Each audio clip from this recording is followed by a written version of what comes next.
না ভাই, তেমন করে কি চাইতে পারি তোমার দিকে, সে যে অমঙ্গলের দৃষ্টি। এই কথাটি ঠাকুরানী সুধামা তার দেওর রামপদকে বলেছিলেন। কোন ঘটনায় মা এমন করে বলেছিলেন সেটাই আজকে আমরা শ্রবণ করব। অপূর্ব সেই নলিনী জায়ার কথা। তো প্রথমে শ্রী ঠাকুর মহারাজের চরণে জানাই অনন্ত কোটি প্রণাম। তারপর সদ্গুরু নিগমানন্দ কথামৃত চ্যানেলের পক্ষ থেকে ঠাকুর মহারাজের প্রাণপ্রিয় শিষ্য ভক্ত ও শ্রোতা বৃন্দদের জানাই জয়গুরু প্রীতিমধুর সম্ভাষণ। আশা করি শ্রী ঠাকুর মহারাজের অনুকম্পায় সকলেই ভালো আছে। মা এবং তার দেওর রামপদ চলেছেন গরুর গাড়িতে। কুতুবপুর থেকে যাবেন রাধাকান্তপুরে। কিন্তু গাড়িতে উঠেই মা সুধাংশুবালা কেমন যেন ছটফট করতে লাগলেন। দেওর ভাবছে বৌদির তো গাড়িতে চড়া অভ্যেস নেই, তাই হয়তো অস্বস্তি হচ্ছে। কিন্তু না, তা নয়। একটু পরে বৌদি বলছেন, ইছু মিয়া, গাড়ির চাকায় ভালো করে তেল দিয়ে দাও, গরু দুটির ভারী কষ্ট হচ্ছে গাড়ি টানতে। ইছু মিয়া এই দিচ্ছি দেব করে আর দেয় না। মা বারংবার বলতে থাকে, ইছু, তেল দিয়ে নাও চাকায়। গরু দুটির কষ্টে বৌদির আছাড়ি পিছাড়ি অবস্থা দেখে দেওর রামাপদ অবাক হয়ে যায় আর ভাবে, অবলা জীবের প্রতি এত স্নেহ বৌদির। শেষমেশ কাঁদতে লাগলেন সুধা ঠাকুরানী। এই সমবেদনা দেওরের হৃদয়ে একেবারে আঁকা হয়ে গেল।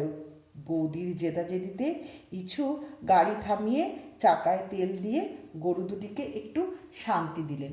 তাতে বৌদিকেও শান্ত হতে দেখা গেল এবং রামাপদ হাঁপ ছেড়ে বাঁচল। এবার আসি সেই অদ্ভুত ঘটনাটিতে।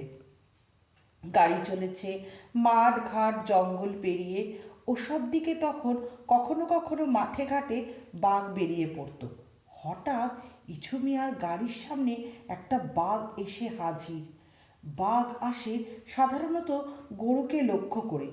ইছু মিয়া ছইয়ের মধ্যে ঢুকে আল্লাহ আল্লাহ করে কেঁপে সারা।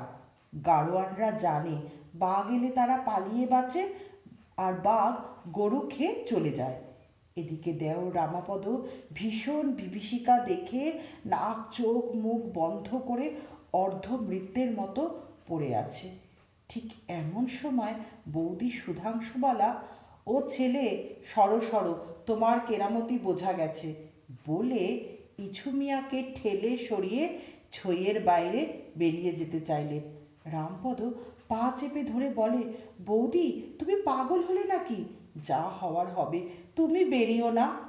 বৌদি হেসে ভোলান তার দেওরকে, বলছেন, বাঘ তো কখনো দেখিনি, দেখি না একবার, ও কিছু করবে না।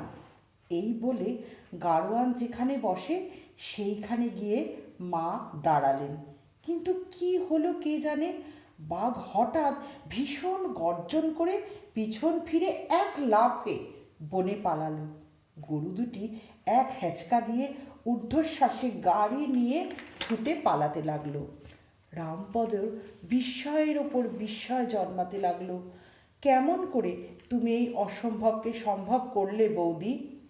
সুধামা জানালেন, চোখ রাঙিয়ে দাঁড়ালে বাঘ তো কোন ছাড়, যমও ভয় পায়।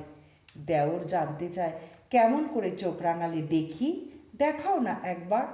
মা সস্নেহে দেওরের মাথায় হাত বুলিয়ে দিয়ে বলতে লাগলেন, না ভাই, তেমন করে কি চাইতে পারি তোমার দিকে, সে যে অমঙ্গলের দৃষ্টি।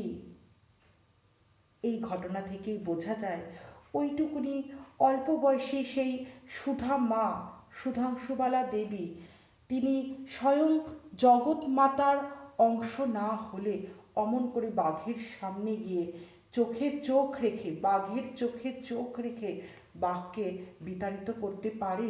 কোনো সাধারণ নারীর পক্ষে কি সেটা সম্ভব? তো আমরা জানি ঠাকুর মহারাজ সেই জগৎজননীকেই স্ত্রীরূপে লাভ করেছিলেন, এটাই তার একটা প্রমাণ। তো আজ এই পর্যন্ত মায়ের কথা মায়ের চরণে নিবেদন করলাম। সকলে ভালো থাকবেন, সুস্থ থাকবেন। গুরু কৃপাহি কেবলম।